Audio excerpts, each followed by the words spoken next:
إن الحمد لله نحمده ونستعينه ونستغفره ونؤمن به ونتوكل عليه ونعوذ بالله من شرور أنفسنا ومن سيئات أعمالنا من يهده الله فلا مضل له ومن يضلله فلا هادي له وأشهد أن لا إله إلا الله وحده لا شريك له الذي لا ند له ولا ضد له ولا نذير له ولا شبيه له وأشهد أن محمدا عبده ورسوله الذي بلغ الرسالة وأدى الأمانة ونصح الأمة وتركهم على محجة بيضاء ليلها كنهارها فصلوات ربي عليه وسلامه وعلى آله وصحبه أجمعين. أعوذ بالله من الشيطان الرجيم. بسم الله الرحمن الرحيم. قاف والقرآن المجيد بل عجبوا أن جاءهم منهم فقال الكافرون هذا شيء عجيب. وقال الله سبحانه وتعالى في موضع آخر أعوذ بالله من الشيطان الرجيم. وإذ يمكر بك الذين كفروا ليثبتوك أو يقتلوك أو يخرجوك ويمكرون ويمكر الله والله خير الماكرين. عن أبي هريرة رضي الله عنه قال قال رسول الله صلى الله عليه وسلم لولا من الهجرة لكنت امرأ من الأنصار. সম্মানিত মুসল্লিবৃন্দ, পর্দার অন্তরালে সম্মানিতা মা ও বোনেরা, আল্লাহ তাআলার শুকরিয়া জ্ঞাপন করছি। রব্বুল আলামিন আমাদেরকে তার ঘর মসজিদে আসার তৌফিক দান করেছেন। সে আল্লাহ তাআলার নিমিত্তে শুকরিয়া জ্ঞাপন করছি, আলহামদুলিল্লাহ। দরুদ ও শান্তি বর্ষিত হোক সাইয়্যিদুল আউয়ালিন ওয়াল আখিরিন নবী মুহাম্মদুর রাসূলুল্লাহ সাল্লাল্লাহু আলাইহি ওয়াসাল্লামের প্রতি। আল্লাহুম্মা সাল্লি আলাইহি আল্লাহুম্মা বারিক আলাইহি। সম্মানিত আল্লাহর বান্দাগণ, আমরা ধারাবাহিক আলোচনা করছিলাম নবী মুহাম্মদুর রাসূলুল্লাহ সাল্লাল্লাহু আলাইহি সাল্লামের জীবনী। খুব সার কথাগুলা, যে কথাগুলো খুবই প্রয়োজনীয় কথা, গুরুত্বপূর্ণ কথা, সেগুলো আমরা আলোচনা করছিলাম। আমরা আলোচনা করেছি হিজরতের প্রেক্ষাপট এবং কোন প্রেক্ষাপটে নবী মুহাম্মদুর রাসূলুল্লাহ সাল্লাল্লাহু আলাইহি সাল্লাম তার প্রিয় মাতৃভূমি মক্কাকে পরিত্যাগ করে তিনি মদিনায় আসলেন। আসার সময় তিনি বলছিলেন, হে মক্কা, তুমি হলে আমার কাছে সবচেয়ে প্রিয় জায়গা। যদি তোমার অধিবাসী আমাকে বের না করত, আমি তোমার থেকে বের হতাম না। তিনি আসলেন বিভিন্ন নির্যাতন সহ্য করে, তার উপরে এবং সাহাবাদের উপরে, মহিলা সাহাবাদের উপরে পর্যন্ত বিভিন্ন নির্যাতনের কারণে নবী মুহাম্মদুর রাসূলুল্লাহ সাল্লাল্লাহু আলাইহি সাল্লাম আল্লাহ তাআলার আদেশে তিনি হিজরতের সিদ্ধান্ত নিলেন। এর আগেই অনেক সাহাবী ইথিওপিয়াতে, অনেক সাহাবী মদিনাতে হিজরত তারা করেছিল। আল্লাহ রাসূল হিজরতের সিদ্ধান্ত যখন নিলেন, আমরা গত সপ্তাহে বলেছি বৃহস্পতিবার সকালে দারুন নাদওয়াতে বৈঠক হয় আবু জাহেলের নেতৃত্বে, এবং সেখানে সর্বসম্মতিক্রমে পার্লামেন্টে সিদ্ধান্ত পাশ হয় যে কোনোভাবে আজকে নবী মুহাম্মদুর রাসূলুল্লাহ সাল্লাল্লাহু আলাইহি সাল্লামকে হত্যা করতে হবে। আল্লাহ রাসূল আলী রাদিয়াল্লাহু তাআলা আনহুকে তার বিছানায় শুয়ে দিয়ে আশ্বস্ত করলেন, আলী তুমি আমার বিছানায় থাকো, কাফেররা তোমার কোনো ক্ষতি করতে পারবে না। তিনি সূরা ইয়াসিনের 9 নম্বর আয়াত পাঠ করলেন, ওয়া জাআলনা মিন বাইনি আইদিহিম সাদ্দা ওয়া মিন খালফিহিম সাদ্দা ফাগশাইনাহুম ফাহুম লা ইউবসিরুন। আল্লাহ রাসূল এই আয়াতের অর্থ হলো, আল্লাহ বললেন যে আমি তাদের সামনে এবং তাদের পিছনে সব দিক থেকে তাদের চোখে আমি পর্দা দিলাম, যেই পর্দার কারণে নবী মুহাম্মদুর রাসূলুল্লাহ সাল্লাল্লাহু আলাইহি সাল্লাম তাদের সামনে দিয়ে বের হয়ে গেলেন, কিন্তু তারা কিছুই দেখতে পেল না। আল্লাহ রাসূল গেলেন আবু বকরের বাড়িতে, সেখান থেকে গত সপ্তাহে আমরা বলেছি সাওর গুহায় তিনি গেলেন। সাওর গুহায় মোটামুটি 3 দিন অবস্থান করার পরে 3 দিনে যখন পরিস্থিতি অনেকটা শান্ত হয়ে গেছে মক্কার, তখন নবী মুহাম্মদুর রাসূলুল্লাহ সাল্লাল্লাহু আলাইহি সাল্লাম মদিনায় যাওয়ার সিদ্ধান্ত নিলেন। এই 3 দিন ছিলেন গুহায় প্রচন্ড গরম। মাঝে মাঝে তিনি দ্বিপ্রহরের সময়, যখন সূর্যের উত্তাপ অনেক বেশি, মরুভূমি ফাঁকা, সেই সময় তিনি মাঝে মাঝে আবু বকরকে নিয়ে একটু বাইরে এসে নিঃশ্বাস নিতেন। এছাড়া গুহার মধ্যেই ছিলেন। কত কষ্ট তিনি করেছেন আমাদের জন্য, কিভাবে আমাদের কাছে দিন এসেছে, আমরা কিভাবে সেই নবী মুহাম্মদুর রাসূলুল্লাহ সাল্লাল্লাহু আলাইহি সাল্লামের বিশুদ্ধ হাদিস পাওয়ার পরেও তাকে অবজ্ঞা করে আমরা অন্যদিকে যাই, যে রাসূল আমাদের জন্য এত কষ্ট করেছেন। 3 দিন পরে আব্দুল্লাহ বিন উরাইকিত, যিনি ছিলেন মক্কার শ্রেষ্ঠতম একজন পথ নির্দেশক, তিনি মদিনার সব অলিগলি চিনতেন, রাস্তাগুলো চিনতেন। সেই সময় তিনি মুশরিক ছিলেন। তার সাথে চুক্তি হলো, এত টাকার বিনিময়ে আমাদেরকে মদিনায় পৌঁছে দিবা। 3 দিন পরে তিনি আসলেন। আসার পরে 2টি উট নিয়ে আসার পরে তিনি মদিনার রাস্তা না ধরে ইয়ামানের রাস্তা, অর্থাৎ মদিনা থেকে দক্ষিণ দিকের রাস্তা ধরলেন। কারণ আমরা বলেছি একটু গুঞ্জন ছিল যে আল্লাহ রাসূল মদিনায় হিজরত করবে, এজন্য কাফেরেরা মদিনায় শত শত মানুষকে প্রেরণ করেছিল খোঁজার জন্য। আল্লাহ রাসূল কত বড় তিনি ডিপ্লোম্যাটিক ছিলেন, কত কৌশলী ছিলেন। তিনি মদিনার পথ না ধরে ঠিক উল্টা পথ ধরলেন, দক্ষিণ দিকের পথ ধরলেন, ইয়ামানের পথ। অনেক দূর যাওয়ার পরে সেখান থেকে দক্ষিণ থেকে আবার গেলেন পশ্চিম দিকে। অনেক দূর পশ্চিমে যাওয়ার পরে সেখান থেকে তিনি মদিনার উত্তরের পথ ধরলেন। এইভাবে মদিনায় যখন পৌঁছলেন, মদিনায় পৌঁছার আগে রাস্তার মধ্যে বেশ কিছু ঘটনা ঘটে যায়। তার মধ্যে উম্মে মাবাদ, হয়তো আপনারা অনেকে শুনেছেন, তার সাথে যে ঘটনা, মক্কা থেকে প্রায় 150 কিলোমিটার দূরে আল্লাহ রাসূল গেলেন। যাওয়ার পরে দেখলেন একজন মহিলা কিছু ছাগল নিয়ে বসে আছে। এই মহিলার ছিল সরাইখানা। রাস্তাতে যে যেত তিনি তাদেরকে খাওয়াইতেন। আল্লাহ রাসূল বললেন, আপনার কাছে কিছু খাবার হবে, আমরা অত্যন্ত ক্ষুধার্ত। মহিলা বলল যে আপনি আগন্তুক, আপনাকে দেখে আমার ভালো লাগছে, কিন্তু যেই 2-3টি ছাগল আমার কাছে রয়েছে তার মধ্যে একটি হলো মেয়ে ছাগল, কিন্তু তার বাঁটে, তার ওলানে কোনো দুধ নেই। সেই সময় দুর্ভিক্ষ ছিল।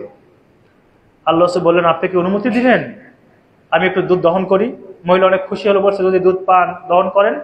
নবী মুহাম্মদুর রাসূলুল্লাহ সাল্লাল্লাহু আলাইহি সাল্লাম তিনি বিসমিল্লাহ বলে সেই ছাগলের ওলানে হাত দিলেন এবং বড় এক বালতি ভরে তিনি দুধ পান দহন করলেন।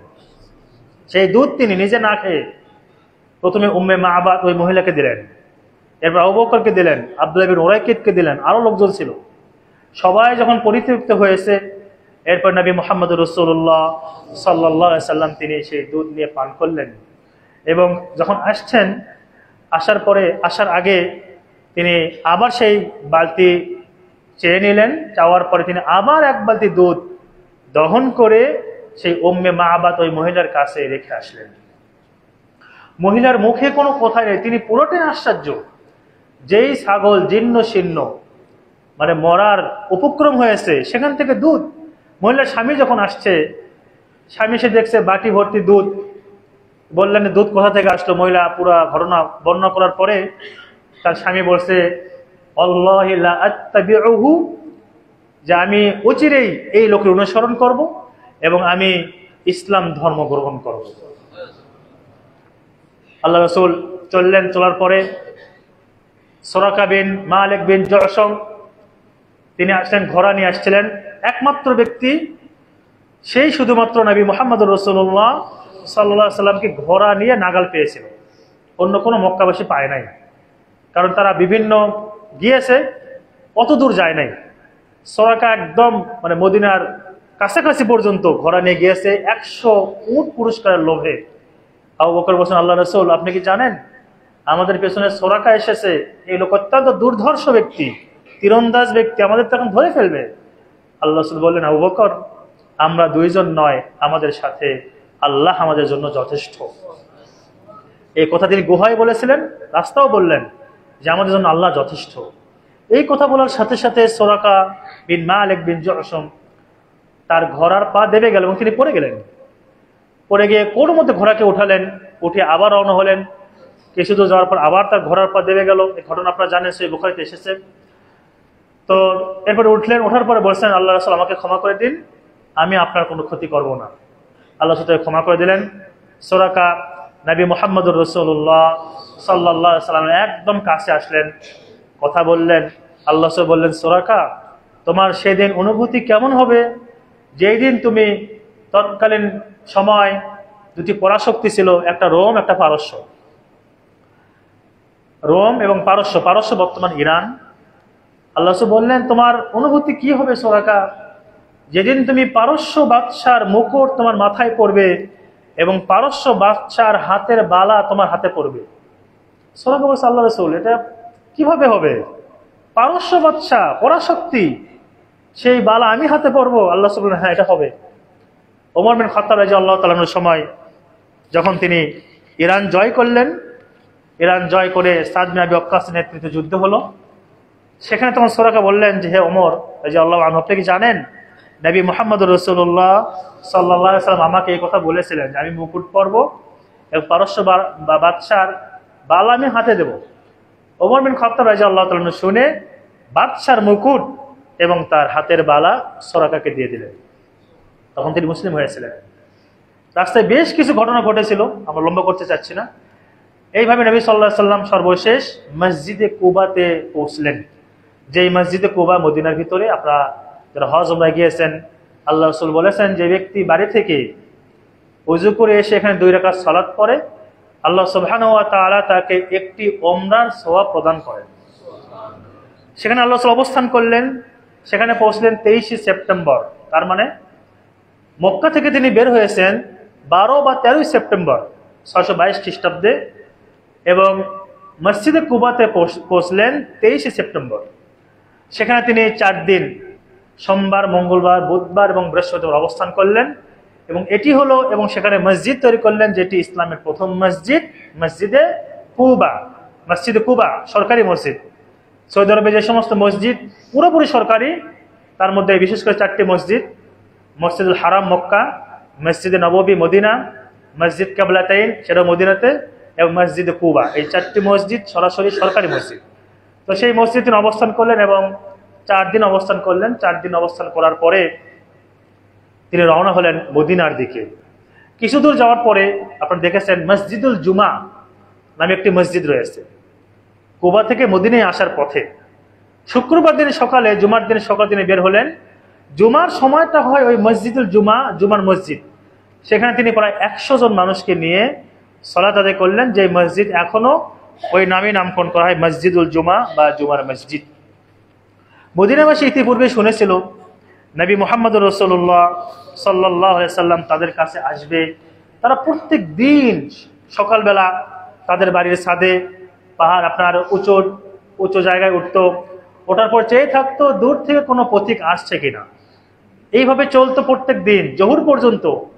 ঠিক যখন দ্বিপ্রহরের সূর্যের যখন কিরণ অত্যন্ত প্রখর হতো তখন তা ঘরে ফিরে আসতো। এই দিন শুক্রবারের দিন, জুমার দিন আল্লাহ রসুল নবী মুহাম্মদ রাসূলুল্লাহ সাল্লাল্লাহু আলাইহি সাল্লাম যখন মদিনায় তিনি প্রবেশ করছেন, মদিনার আবাল বৃদ্ধ বনিতা সবাই চলে আসছে এবং সবার হাদিসে বলা হয়েছে যে এইরকম আনন্দের দিন মদিনাবাসীরা কোনোদিনও হয় নাই। আল্লাহ রাসূল আসছেন এবং সেখানে প্রসিদ্ধ একটি কবিতা, যেই কবিতাও বিশুদ্ধ সনদ দ্বারা প্রমাণিত, যে তলা আল বদরু আলাইনা মিন সানিয়াতিল ওয়াদা ওয়াজাবা শুকরু আলাইনা মাদাআ লিল্লাহিদা আইয়ুহাল মাবউসু ফিনা জিইতা মিন আমরিল মুতা জিইতা শাররাফতাল মদিনা মারহাবান ইয়া খায়রাদা। এই কবিতা তারা পড়ে নবী মুহাম্মদুর রাসূলুল্লাহ সাল্লাল্লাহু আলাইহি সাল্লামকে মারহাবা স্বাগতম জানালেন। মদিনায় পৌঁছার পরে সবাই ব্যাকুল, সবাই বলছে তিনি আমার বাড়িতে উঠবেন। মদিনাবাসী অত ধনাঢ্য ব্যক্তি ছিল না, সবারই আকাঙ্ক্ষা ছিল নবী মুহাম্মদুর রাসূলুল্লাহ সাল্লাল্লাহু আলাইহি সাল্লাম আমার বাড়িতে তিনি মেহমান হবেন। আল্লাহ রাসূল উটকে বললেন, তোমরা উটকে ছেড়ে দাও, উট যেখানে যাবে আমি সেখানে যাব। অনেক লম্বা ঘটনা। এরপর তিনি সাহাবী আবু আইয়ুব আল আনসারী রাদিয়াল্লাহু তাআলা আনহুর বাড়িতে তিনি উঠলেন, সেখানে থাকলেন। এরপরে মসজিদে নববী তৈরি করা হলো এবং মদিনায় সেই সময় মহামারী রোগ ছিল। আবু বকর রাদিয়াল্লাহু তাআলা আনহু যখন তিনি মদিনায় গেলেন এবং বেলাল রাদিয়াল্লাহু আনহু আবু বকর তিনি তার রাসূলের সাথেই ছিলেন, যাওয়ার কিছুদিনের ভিতরেই এত প্রচন্ড জ্বর তার আসলো। জ্বরে তিনি তার উল্টাপাল্টা কথা বলছেন, স্বাভাবিক কথা তিনি বলছেন না, যেটা সহিহ বুখারীর হাদিসে এসেছে। তিনি বিভিন্ন ঝর্ণা নিয়ে, বিভিন্ন ঘাস নিয়ে, বিভিন্ন তাঁবু নিয়ে, বিভিন্ন পাহাড় নদী নালা নিয়ে তিনি কবিতা বলছেন। মানে কি বলছেন, এত প্রচন্ড জ্বর এসেছিল এবং সেই সময় মদিনাতে প্রচন্ড মহামারী হইতো। আম্মা জান আয়েশা রাদিয়াল্লাহু তাআলা আনহা তিনি আসলেন, এসে বলেন, আল্লাহ রাসূল আমার পিতা অত্যন্ত জ্বরে তিনি খুবই আক্রান্ত, আপনি একটু দোয়া করুন। নবী মুহাম্মদুর রাসূলুল্লাহ সাল্লাল্লাহু আলাইহি সাল্লাম গেলেন আবু বকরের কাছে, গিয়ে বললেন, আল্লাহুম্মা হাব্বিব ইলাইনাল মাদিনাতা কাহুব্বিনা মক্কাতা ওয়া আশাদ। হে আল্লাহ, আপনি মদিনাকে আমাদের জন্য আমাদের অন্তরে প্রিয় করে দিন, যেভাবে আমাদের অন্তরে আপনি প্রিয় করেছিলেন মক্কাকে, অথবা মক্কার চেয়েও বেশি প্রিয় করে দিন মদিনাকে। এই দোয়া করলেন। আল্লাহুম্মা বারিক লানা ফি সাইনা ওয়া মুদ্দিনা। আল্লাহ আপনি আমাদের মদিনার সাতে, মদিনার মুদে একটা পরিমাপ কাঠা, এই খাবারের পাত্রগুলোতে আপনি বারাকা দান করুন। অনকুল হুম্মাহা ইলা জহফা, আর মদিনার এই মহামারী রোগগুলোকে মদিনা থেকে আপনি জহফা নামক স্থানে স্থানান্তরিত করুন। আল্লাহ সুবহানাহু ওয়া তাআলা তার দোয়া তিনি কবুল করলেন। এবং এখন পর্যন্ত অনেক হাজী সাহেবরা এটি বলে, এবং আমরা মদিনাতে আমাদের শিক্ষকদের কাছ থেকেও শুনেছি, শায়েখরা বলতেন ক্লাসে যে অনেক জায়গায় আমরা চাকরি করেছি, রিয়াদে চাকরি করেছি, দাম্মামে চাকরি করেছি, টাকা থাকে না মাস শেষে। কিন্তু এই মদিনাতে হয়তো অত রিয়াদের মতো বেতন আমাদের নাই, কিন্তু এখানে আলহামদুলিল্লাহ মাস শেষে ভালো একটা অ্যামাউন্ট আমাদের থেকে যায়। এটি হলো নবী মুহাম্মদুর রাসূলুল্লাহ সাল্লাল্লাহু আলাইহি সাল্লামের দোয়ার বারাকা। অনেক হাজী সাহেবরা এটি বলেন যে মক্কায় গেলে একটু মানে কেমন কেমন লাগে, যে এত গ্যামজ্যাম, এত মানুষ, এত ব্যস্ততা, কিন্তু মদিনায় আসলে প্রশান্তি লাগে।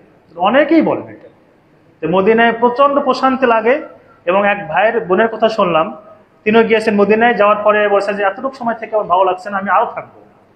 7 দিন 10 দিন তিনি অতিরিক্ত খরচ করে সেখানে থেকেছেন মদিনা। নবী মুহাম্মদুর রাসূলুল্লাহ সাল্লাল্লাহু আলাইহি সাল্লামকে আল্লাহ তাআলা মদিনায় নিয়েছিলেন, কারণ মদিনার মানুষগুলো ছিল অনেক নরম মানুষ। মদিনার মানুষগুলো ছিল ইসলামের জন্য তাদের জীবন, তাদের ধন সম্পদ সবকিছু দিয়ে দিয়েছিল। এজন্য আল্লাহ সুবহানাহু ওয়া তাআলা মক্কা থেকে তার নবীকে অন্য কোন শহরের জন্য চয়ন না করে মদিনার জন্য তিনি বাছাই করেছিলেন। আমি যখন সেখানে ডিউটি করতাম নবী মুহাম্মদুর রাসূলুল্লাহ সাল্লাল্লাহু আলাইহি সাল্লামের কবরে, তো একজন অন্য এক দেশের নাম বলছি না, এসে বলছে যে আল্লাহ রাসূলের কবরের ভিতরে কবর খোলে না, পরিষ্কার করে না, লাইটিং নেই, ঝাড়বাতি নাই, প্রতিদিন একটু ধৌত করবে, পরিষ্কার পরিচ্ছন্ন করবে ভিতরে। এই সৌদি বাদশার কাজগুলো সব উল্টাপাল্টা এভাবে বলছে। তা আমার উত্তর শুধু একটা আয়াত দিয়ে বলেছিলাম যে আল্লাহু আ'লামু হাইসু ইয়াজআলু রিসালাতা, আল্লাহ তাআলাই ভালো জানেন তার নবী কোথায় যাবে, আল্লাহ তাআলাই ভালো জানেন তার নবী মুহাম্মদুর রাসূলুল্লাহ সাল্লাল্লাহু আলাইহি ওয়াসাল্লাম কোথায় মারা যাবে এবং কোথায় তার কবর হবে। এই আয়াত বলার পরে অনুবাদ করে দিয়েছি, পরে চুপ হয়ে গিয়েছে। কিন্তু বলছিল যে আমাদের দেশে হয়তো আমরা গোলাপ জল দিয়ে ধুইতাম, এখানে লাইটিং করতাম, টিপটপ বাতি লাগাইতাম, নবীর কবর উজ্জ্বল হবে, এইভাবে বলতো। আর এখানে জোরে কথা বলতে দেয় না, আওয়াজ করতে দেয় না, কেমন কথা এটি? তো আল্লাহ রাসূল মদিনায় গিয়েছেন, তার নিজের সিদ্ধান্ত ছিল না, আল্লাহ সুবহানাহু ওয়া তাআলার সিদ্ধান্ত এবং তার আদেশ ছিল। এজন্য মদিনায় এখন পর্যন্ত আলহামদুলিল্লাহ যারা হাজী সাহেবরা যান হজ করতে, উমরা করতে, মদিনার সাথে কোনো কিছু তুলনা হয় না। এমনকি নবী মুহাম্মদুর রাসূলুল্লাহ সাল্লাল্লাহু আলাইহি সাল্লাম বলেছেন, লা ইয়াকিদু আহলাল মাদিনাতি আহাদুন, যে মদিনাবাসীর সাথে যদি কেউ ষড়যন্ত্র করে, মদিনাবাসীর সাথে অন্যায় যদি কেউ করে, আল্লাহ তাআলা তাকে ওইভাবে ধ্বংস করবেন যেইভাবে পানির মধ্যে লবণ ধ্বংস হয়ে যায়। হাদিস সহিহ বুখারী। এজন্য মদিনাবাসী যদি পান, সৌদি আরবে আমি অন্য অঞ্চলের কথা বলছি না, বিশেষ করে মদিনার যদি কোনো মানুষকে আপনি পান, সাক্ষাৎ হয়, কথা বলে, তাদেরকে সম্মান করার চেষ্টা করবেন। কারণ ইসলাম প্রচারে তাদের বাপদাদা, তাদের পূর্বপুরুষদের অনেক অনেক অবদান রয়েছে। এখন পর্যন্ত এই মদিনাবাসীরা, মদিনা ভার্সিটির যে সমস্ত ছাত্র যায়, তাদের খেদমতের জন্য তারা প্রস্তুত। অনেক সময় আমরা গিয়েছি, গাড়িতে উঠেছি, গাড়ি ভাড়া নেয় না, বলছে তুমি মদিনা ভার্সিটিতে পড়ো, তোমরা আমাদের মেহমান, গাড়ি ভাড়া দিতে হবে না। আমাদের বাসায় খেজুর, আপনার ফলের কার্টুন, এরপরে অনেক কিছু, মানে কে রেখে যায় আমরা জানি না। এমন অনেক লোককে আমরা দেখেছি মুখটা পুরো এরকম ঢাকা, মুখটা বন্ধ করে তারা গেটে টোকা দিয়েছে। টোকা দেওয়ার পরে যখন গেট খোলা হয়েছে, গেট খুলে একটা টাকার পুটলি ভেতরে ফেলে দিয়ে চলে গেছে। আমরা জানতেও পারিনি সেই লোকটি কে। এটা হলো মদিনা। এখান থেকে আমাদের সামাজিক অনেক শিক্ষা রয়েছে। সেটি হলো যে আমরা যখনই কিছু দান করব, কিছু দেব, সেখানে আমার পরিচয় ফুটাতে হবে। সেখানে আমার পরিচয়টা যেন মুখ্য না হয়, বরং আমার মুখ্য হয় যে দানটা যেন আল্লাহর ওয়াস্তে কবুল হয়। আপনি চেষ্টা করবেন, সেটা ফকির মিসকিন হতে পারে, মসজিদ হতে পারে। এই জন্য প্রায় মসজিদে এরকম দান বাক্স দেওয়া থাকে যে কেউ জানবে না আপনি কয় টাকা দিচ্ছেন। টাকাটা মুঠে মুঠে করে ভাঁজ করে দিয়ে দেবেন। অথবা বাইরেও যে বক্সগুলো দেওয়া থাকে টাকার জন্য, আপনার মুখ্য উদ্দেশ্য হচ্ছে আল্লাহ তাআলার সন্তুষ্টি। যে এই কাজটি মদিনাবাসী করেছে এবং নবী মুহাম্মদুর রাসূলুল্লাহ সাল্লাল্লাহু আলাইহি সাল্লাম অনেক সাহাবাকে এই কথা বলেছেন, আজকের দিনের পর থেকে যদি তুমি আর কোনো আমল না করো, জান্নাতে যাওয়ার জন্য তোমার কোনো কিছুই বাধা হবে না। তারা জীবন দিয়েছেন, তাদের ধন সম্পদ দিয়েছেন, এমনকি তাদের 2-3টা স্ত্রী ছিল, মুহাজিরদের জন্য সবচেয়ে সুন্দর স্ত্রীকে তালাক দিয়ে তাকে দিয়ে দিয়েছে। ইসলামের জন্য সবকিছু তারা করেছে। এজন্য মদিনায় যারা আমরা গিয়েছি বা যাবো সামনে ইনশাআল্লাহ, অবশ্যই মদিনার পবিত্রতা রক্ষা করা এবং মদিনাবাসীর সাথে ভালো আচরণ করা। কারণ সেখানেই আছে আমাদের দয়াল নবী মুহাম্মদুর রাসূলুল্লাহ সাল্লাল্লাহু আলাইহি সাল্লাম। সেখানে রয়েছে বাকিতে 10,000 সাহাবার কবর। সেখানে রয়েছে আম্মা জান আয়েশা সহ অনেক আমাদের উম্মাতুল মুমিনিনদের কবর। সেখানে মদিনা এমন জায়গা, যেই জায়গায় জিবরাইল আলাইহিস সালাম এসে ওহী নাজিল করেছেন। এমন হতে পারে আপনি যে জায়গায় দাঁড়িয়ে নামাজ পড়ছেন মসজিদ নববীর ভিতরে, হতে পারে সেখানে জিবরাইল আলাইহিস সালাম এসেছিলেন, কারণ তিনি এতবার এসেছেন নবী সাল্লাল্লাহু আলাইহি ওয়াসাল্লামের কাছে। এজন্য সেখানে গিয়ে অবশ্যই আদব রক্ষা করে চলা এবং মসজিদে নববীর আদব রক্ষা করে চলা, সালাতগুলো ঠিকভাবে পড়া, মানুষের সাথে ভালো ব্যবহার করা, যারা ইসলামের জন্য সবকিছু বিলে দিয়েছেন সেই মানুষগুলোকে অন্তর থেকে ভালোবাসা। আল্লাহ তাআলা আমাদের সকলকেই ভালো কাজ করার তৌফিক দান করুন। এবং নবী মুহাম্মদুর রাসূলুল্লাহ সাল্লাল্লাহু আলাইহি সাল্লাম এই মদিনা পর্যন্ত, আজকে আমরা আলোচনা করেছি মদিনা পর্যন্ত, এরপরে মাদানী জীবন আমরা আলোচনা করব ইনশাআল্লাহ।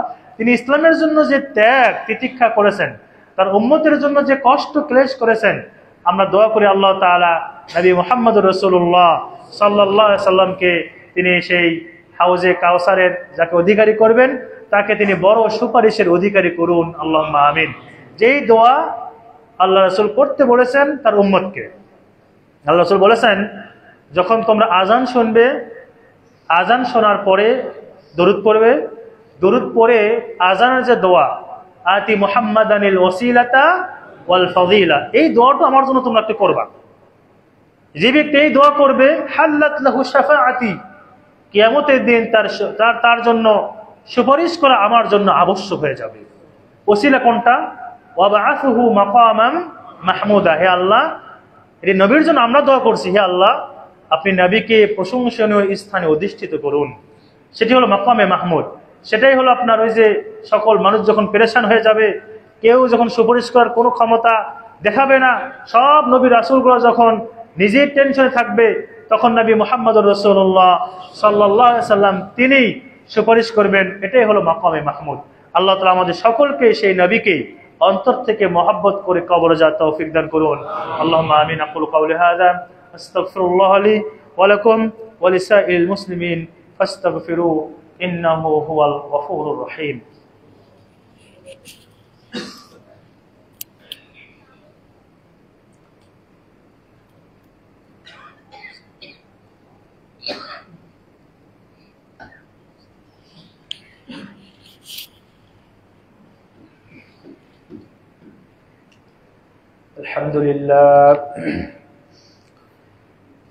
الحمد لله الذي هدانا إلى صراط مستقيم، فأشكر ربي وأحمده على نعمائه الظاهرة والباطنة الذي لا ند له ولا ضد له ولا نذير له ولا شبيه له، وأشهد أن محمدا عبده ورسوله الداعي إلى رضوانه وعلى آله وصحبه أجمعين. أعوذ بالله من الشيطان الرجيم. إن الله وملائكته يصلون على النبي يا أيها الذين آمنوا صلوا عليه وسلموا تسليما. اللهم صل على محمد وعلى آل محمد كما صليت على إبراهيم وعلى آل إبراهيم إنك حميد مجيد. اللهم بارك على محمد وعلى آل محمد كما باركت على إبراهيم وعلى آل إبراهيم إنك حميد مجيد. عباد الله، اتقوا الله حق تقاته وراقبوه في السر والعلن، واعلموا أن الله سبحانه وتعالى قد اختار نبيا للهجرة من مكة إلى المدينة. لما تكلمنا في الأسبوع الماضي من الدار إلى الغار، تكلمنا اليوم من الغار إلى المدينة المنورة. فخرج النبي صلى الله عليه وسلم من غار ثور إلى المدينة المنورة، ومعه أبو بكر وعبد الله بن أريكد، فوصل المدينة المنورة. ولكن في أثناء السفر حدثت أحداث كثيرة، ومنها حدث الأم معبد التي كانت في طريق مدينة. فقال النبي صلى الله عليه وسلم: يا أم معبد، هل عندك شيء أكله أو هل عندك شيء نأكله لأننا جائع؟ فقالت يا رجل ليس عندي شيء إلا شاة هزيلة لا تؤتيه اللبن. فسمع النبي صلى الله عليه وسلم فمسح النبي صلى الله عليه وسلم ذرعها بيده الشريف ودعا الله ببركة وقال بسم الله، وحلب في إناء كبيرة وشرب جميع الناس. ولما وصل النبي صلى الله عليه وسلم إلى مسجد قباء أقام هناك مسجد باسم مسجد قباء. ثم ذهب النبي صلى الله عليه وسلم إلى المدينة المنورة، فالناس الأبناء والشيوخ كلهم حضروا حول رسول الله صلى الله عليه وسلم وأنشدوا الأبيات فقال طلع البدر علينا من ثنيات الوداع وجب الشكر علينا ما دعا لله دا فأيها المسلمون لا بد أن نعكر النبي لا بد أن نحبه حبا جما فالذي هو الذي يشفع لنا في الآخرة فنسأل الله سبحانه وتعالى بمنه وكرمه أن يغفر لنا حوبنا وأن يوفقنا كي نحب نبينا محمدا صلى الله عليه وسلم সম্মানিত উপস্থিতি আমাদের দুটি ঘোষণা রয়েছে তার মধ্যে একটি হলো আগামী সপ্তাহে ইনশাআল্লাহ আগামী জুমাতে আমাদের সকলের পরিচিত মুখ বিশিষ্ট আলেমে দ্বীন ফজিলাতুল শেখ ওস্তাদ ডক্টর শহীদুল্লাহ খান মাদানী হাফিজাহুল্লাহ তিনি আসবেন ইনশাআল্লাহ খুতবা দেওয়ার জন্য আপনারা ইনশাআল্লাহ উপস্থিত থাকবেন। আর অনেক ভাই দোয়া চেয়েছেন, অসুস্থ অনেকেরই অনেক আত্মীয়স্বজন মারা গিয়েছেন।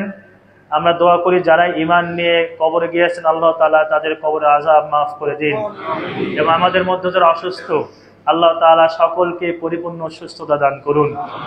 আমি নিজেও গতকাল থেকে অত্যন্ত অসুস্থ, প্রচন্ড জ্বর, পুরো শরীর খুব ব্যথা করছে। আমার জন্য দোয়া করবেন, আমিও আপনার জন্য দোয়া করি। আল্লাহ তাআলা আপনাদের সকলকে যে যে অসুস্থতার মধ্যে রয়েছেন আল্লাহ সকলকে পরিপূর্ণ সুস্থতা দান করুন। আল্লাহ তাআলা আমাদের জীবনে এবং হায়াতে বারাকা দান করুন, আমাদের রিজিকে বারাকা দান করুন, আমাদের পরিবারে আল্লাহ তাআলা সুখ এবং শান্তি দান করুন। আল্লাহ তাআলা আমাদের সকলকে সম্পূর্ণভাবে গুনাহমুক্ত হওয়ার তৌফিক দান করুন, হালাল রিজিক অন্বেষণ করার তৌফিক দান করুন, যাবতীয় হারাম থেকে আল্লাহ তাআলা আমাদেরকে হেফাজত করুন। নবী মুহাম্মদুর রাসূলুল্লাহ সাল্লাল্লাহু আলাইহি সাল্লামকে অন্তরের অন্তঃস্থল থেকে ভালোবাসার তৌফিক দান করুন, সেই নবীর হাদিসগুলো জীবনে বাস্তবায়ন করার তৌফিক দান করুন। সর্বোপরি সেই নবীর মসজিদে নববীতে আমাদের সকলকে সালাত আদায় করার তৌফিক দান করুন এবং পরকালেও যে নবীকে আমরা দেখি নাই সেই পরকালে আল্লাহ আমাদের সকলকেই সেই নবীকে দেখে তার হাত থেকে সরাসরি হাউজে কাউসারের পানি পান করার তৌফিক দান করুন। সম্মানিত উপস্থিতি, আল্লাহ আমাদের সকলকে হায়াতে তাইয়্যিবা দান করুন, আমাদের সকলকে দীর্ঘজীবী করুন ঈমানের উপরে, আমলে সালেহের উপরে এবং যাবতীয় বিপদ আপদ থেকে আল্লাহ আমাদেরকে হেফাজত করুন। বর্তমানে আমাদের দেশে যে শিক্ষকরা যে বিষয়টি নিয়ে তারা রাস্তায় দাঁড়িয়েছে, আমরা সরকারের কাছে আবেদন করি শিক্ষকদের যে দাবিগুলো যৌক্তিক, দাবি যে দাবিগুলো পূর্ণ করা আসলে দরকার সেগুলো তারা ইনশাআল্লাহ পূর্ণ করবেন। আল্লাহ তাদেরকে সেই তৌফিক দান করুন এবং শিক্ষার মেরুদণ্ড হলো ছাত্র, শিক্ষক, ছাত্রীরা। আল্লাহ তাআলা তাদের মধ্যে একটা ভালো পরিবেশ তৈরি করে দিন। এবং দুঃখজনক হলেও সত্য যে আমাদের দেশেই মনে হয় এগুলো এমন কিছু কাজ হয় যেগুলো আগে আমরা শুনতেও পারি না, যে ক্লাস বন্ধ করে বিক্ষোভ, মানে ক্লাস বন্ধ, এখন আমাদের বিক্ষোভ চলবে। তো আল্লাহ তাআলা যেন এই পরিবেশগুলো তিনি সুন্দর করে দেন, শিক্ষকরা যেন আবার ক্লাসে ফিরে যায় এবং তাদের যে যৌক্তিক দাবি সেগুলো যারা দায়িত্বশীল আছেন তাদেরকে আল্লাহ তাআলা পূর্ণ করার তৌফিক দান করুন। আমাদের যাদের আত্মীয়স্বজন মারা গেছে রব্বুল আলামিন তাদেরকে ক্ষমা করে দিন এবং আমাদের বাবা মা যারা অন্ধকার কবরে চলে গেছে আল্লাহ তাআলা তাদের কবরের আযাবগুলো মাফ করে দিন। আমাদেরকেও রব্বুল আলামিন ঈমান নিয়ে লা ইলাহা ইল্লাল্লাহ এই কালেমা পড়া অবস্থায় আমাদের তার ডাকে সাড়া দেওয়ার তৌফিক দান করুন। আল্লাহ তাআলা আপনি আমাদের সকলকে জান্নাতুল ফিরদাউস দান করুন, আমাদের সকলকে জান্নাতুল ফিরদাউস দান করুন। যেই নবীর জীবনী আমরা আল্লাহ আলোচনা করছি, আপনাকে ভালোবেসে, আপনার নবীকে ভালোবেসে, দয়া করে পরকালে সেই নবীর পাশেই আমাদের থাকার তৌফিক দান করুন। আল্লাহ আপনি আমাদেরকে সেই নবীর পাশে থাকার তৌফিক দান করুন। আমাদের পরকালীন জীবনকে আমাদের কাছে মুখ্য করে দিন, দুনিয়ার জীবনকে আমাদের কাছে আল্লাহ তুচ্ছ তাচ্ছিল্য হিসেবে আপনি আমাদের ভাবার তৌফিক দান করুন। আমরা যেন দুনিয়ার জীবনকে পরকালের জন্য সুশোভিত করি, পরকালের জন্য আমল করি, দুনিয়ার জীবনকে আমলের মাধ্যম বানানোর তৌফিক দান করুন। রব্বুল আলামিন এই চেহারাগুলোকে আপনি জান্নাতুল ফিরদাউসের জন্য কবুল করে নিন। আমাদের মা বোনদেরকেও জান্নাতুল ফিরদাউসের জন্য কবুল করে নিন। আমাদেরকে আল্লাহ, আমাদের স্বামী স্ত্রী পিতামাতা সকলকে জান্নাতুল ফিরদাউসে থাকার তৌফিক দান করুন। আল্লাহুম্মা আইজ্জাল ইসলাম ওয়াল মুসলিমিন, আল্লাহুম্মা আইজ্জাল ইসলাম ওয়াল মুসলিমিন, আল্লাহুম্মা আনসুরিল ইসলাম ওয়াল মুসলিমিন, আল্লাহুম্মা আনসুরিল মুসলিমিনা ফি কুল্লি মাকান, আল্লাহুম্মা আনসুরিল মুসলিমিনা ফি কুল্লি মাকান, আল্লাহুম্মা আনসুরহুম ফি সুরিয়া ওয়া ফি ফিলিস্তিন ওয়া ফি কুল্লি মাকান। ইবাদাল্লাহ رحمكم الله إن الله يأمركم بالعدل والإحسان وإيتاء ذي القربى وينهى عن الفحشاء والمنكر والبغي يعظكم لعلكم تذكرون ولذكر الله أولى وأعز وأكبر